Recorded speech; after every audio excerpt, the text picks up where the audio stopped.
Share via email report story. Major time skip. After their fight with Hordy, the Straw Hats finally started to surface.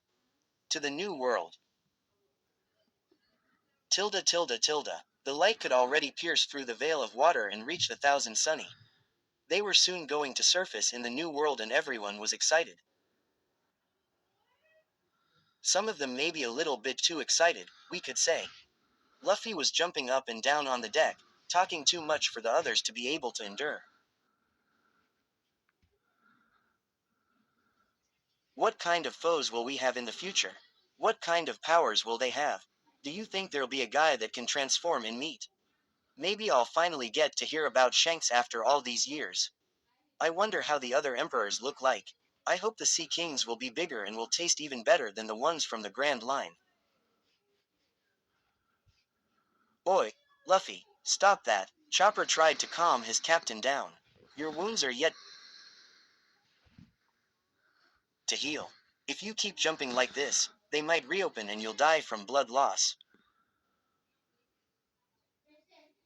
Luffy didn't even hear what Chopper had to say when he felt the smell of Sanji's delicious food coming from the kitchen. Food, he shouted, still full of energy, as he stretched his arms and launched himself in the kitchen, almost breaking the door.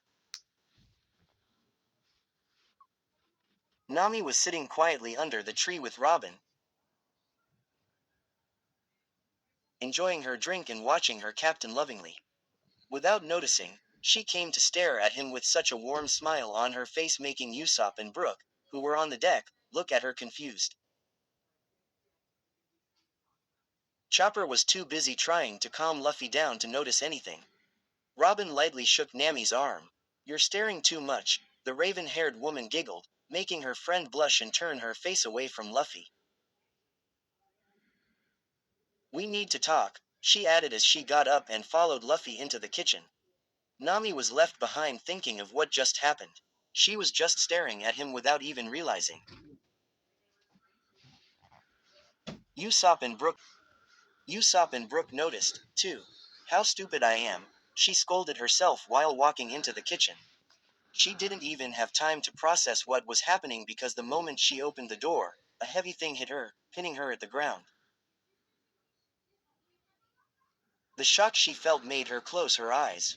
When she reopened them, she was surprised to see Luffy on top of her, grinning like an idiot child. Shishishishi. Sorry, Nami.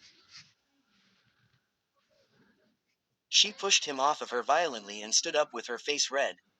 Robin couldn't tell if it was like that because she was embarrassed or mad. You incompetent idiot. You steal food from the fridge with the cooked meat in front of you and now you hit my dear Nami Swan. Sanji yelled while putting his leg down. Sanji, you're mean. That hurt, Luffy cried while rubbing his head. I only wanted to save some for later before you locked the fridge. And I only hit Nami because you kicked me towards her. Nami Swan tilde, I hope you were not hurt. Sanji ignored Luffy while taking Nami to her seat. I'm fine, Sanji-kun. Thank you, the orange-haired girl replied while taking her seat. But still, Luffy said, making the others look at him, curious. He was already back on his seat and was stuffing his mouth with food. Promoted stories. You'll also like Pirate Nurse Heart One Piece X Reader Disconti 227k 6.2k Shy Reader Xop Slight Yandere and will include others, but YN's main interest is the ASL Brothers my first book ever, so will have mistakes. Characters will Masker Shadow One Piece Fanfic OC 3749. A girl who was born in the world and neglected by her family, and constant bad childhood experience and bullied led the girl into hatred of pirates, loathing them in Beck. Look out for the Straw Hats. 5.1k 182. YN joins the Straw Hats after meeting them in Logatown, making her the crew's lookout. She can dream up anything she wishes, with some limits, and even has a pair of Goman, Captain. 51.8k 1.5k. Book 1. No regrets, right? It's been 2 years since the Battle of Marineford, 2 years since the Straw Hats were separated. After taking off from Amazon Lily with Law, Roronoa Zoro, tilde remembering you tilde, fanfict. 2K87. And quad, I don't even know who you are and you're touching me like this and quad, why you don't remember me? And quad.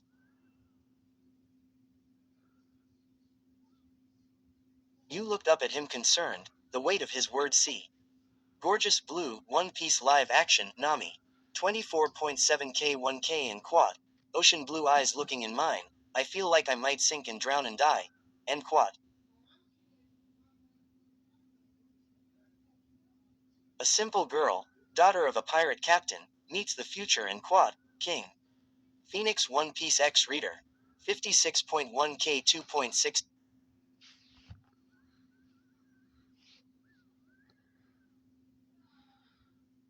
Spoilers early on recommended to know Law's backstory, Ace's backstory, and Germa 66 before reading your race, bird person similar to Fishman except WI. I wonder if I'll be able to see Ace's grave. Everyone stared at him, shocked. Luffy didn't seem to notice the atmosphere he created. The others couldn't take their eyes off of him, and the thing that concerned them the most was that their captain just spoke of his dead brother without any expression on his face. It was the first time for them to see Luffy's poker face and they most certainly didn't like it. Luffy, are you okay? Sanji made courage and asked him. Yeah, why wouldn't I be? Luffy looked at him with big eyes. Do you think we'll see Smokey again?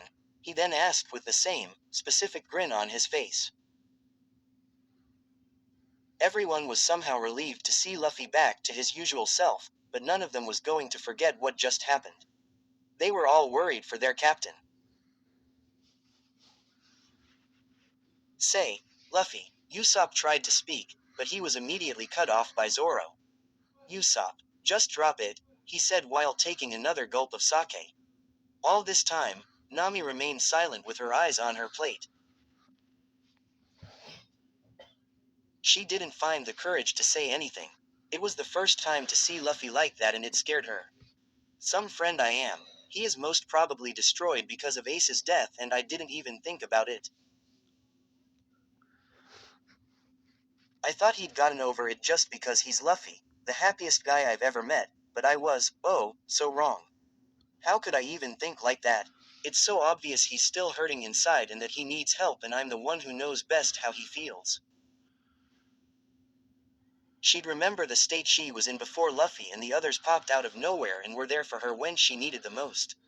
Now it was her turn to help him. After the meal, Luffy was the first one to get out of the kitchen. He wanted to see how the ship will surface and wanted to be sure he won't miss the moment. Wait a second. Zoro stopped Frankie, who was about to get out too. Frankie closed the door and sat back on his seat, knowing what Zoro was going to talk about.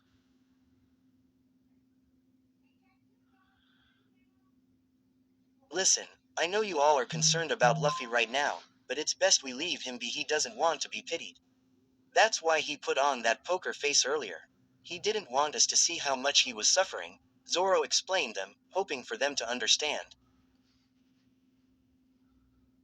But we can help him, Chopper said, somehow hurt that Luffy didn't trust them enough to tell them when he needed help. Doesn't he trust us? He then added, frowning deeply. It's not about that, Chopper, Sanji said. He does trust us, but he's captain around here, you know. Letting us see his weakness would make us lose our respect and faith in him.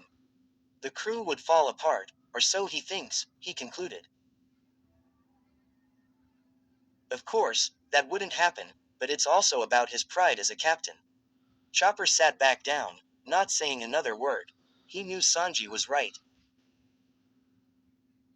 Then, let's just let him be, Robin said. Be sure not to change anything in your behavior. I'm sure it would be best for him if things would be just as they usually are. She then got out of the kitchen. The others soon followed. The only left in the kitchen were Sanji, who had to wash the dishes, and Nami. She just couldn't find the strength to get up. She couldn't decide what to do, to leave him alone and suffer all by himself and save his pride, or help him get through this difficult phase. Nami-san.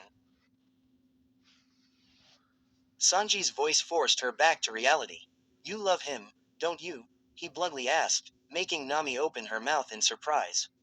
How did he know? Even so, she nodded. Then, I know what you're thinking right now, he sighed. I'm, myself, debating whether I should talk to him or not, but I strongly believe it's best to leave him be for now. She nodded again and then asked, Is it really that obvious I'm into him? Pretty much, yeah, the blonde man said, smiling. She smiled back and then got up. Want some help with that? She asked, pointing at the mountain of dishes.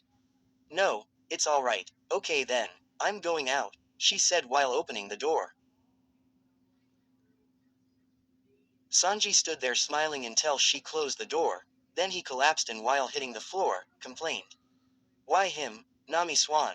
Well, it's all right, I still have Robin Kwan, he then said, getting up full of energy. That sure was a quick recovery. Asterisk. The weather was, strangely, very nice. It was warm and the atmosphere of late spring made the crew finally relax. The Fishman Island sure was nice, but being back at the surface with the wind blowing in their hair and with the endless ocean in front of them filled their hearts with joy. Luffy was back on the Sunny's head, admiring the beautiful sunset with the crew behind. On the deck even Zoro refused to sleep and preferred to watch the breathtaking view. Soon after the sun was down and a veil of darkness foiled over the world, every member of the crew headed for their rooms, except for Luffy who didn't move an inch, remaining on his favorite seat. Sanji looked behind at his captain one more time before closing the door to the men's bedroom.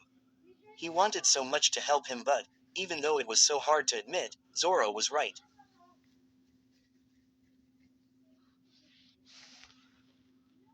It didn't take long for the Straw Hat crew to fall asleep as they were all exhausted after the events that took place on the Fishman Island. Asterisk. She woke up in the middle of the night, not being able to go back to sleep. She then decided to head for the kitchen to drink a glass of water. She quietly went out of her room and was about to head to the kitchen, but a well-known voice stopped her.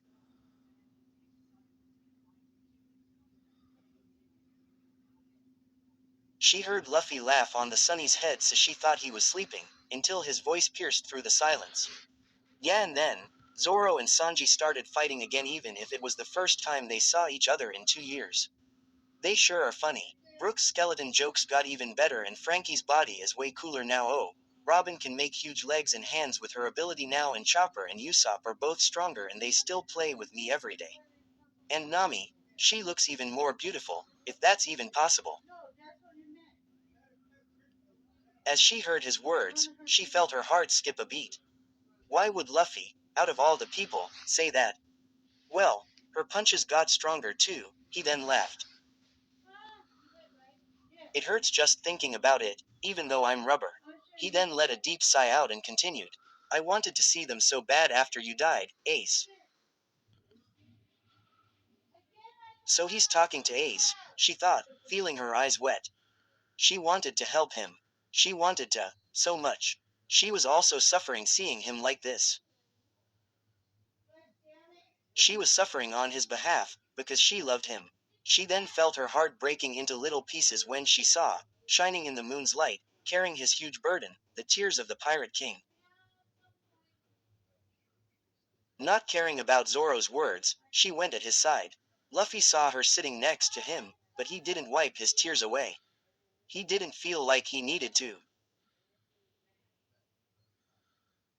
Not in front of her. Why do we cry for those who die? She started, choking back her tears. For their souls. No, we pray for their souls, so why cry for them too? So then, why do we shed those tears of pain?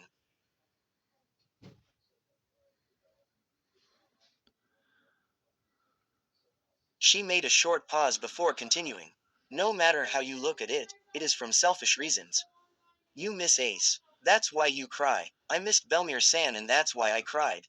But Ace gave his life so you could live on, happily. I'm sure that the last thing he wanted was to see you live in pain because of his death. I know how it feels.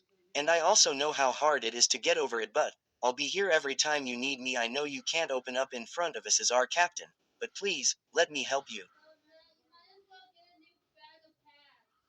Luffy was holding his hat tight. He remembered clinging to that hat when Sabo died, too. And he also remembered Ace being there for him and helping him get through, and now, Nami was there, doing the same thing. Without realizing what he was doing, he wrapped his hands around her and hugged her tight. Thank you. Nami let a tiny smile form on her face. She was so happy that he was finally opening up and letting her be by his side. Very soon, they both fell asleep while holding each other, without caring about the cold wind that was furiously blowing. Alright, it's only been a week since I published the first chapter and I'm already posting the fourth. I'm proud of myself. See ya next time. Equals greater than. Where stories live. Discover now.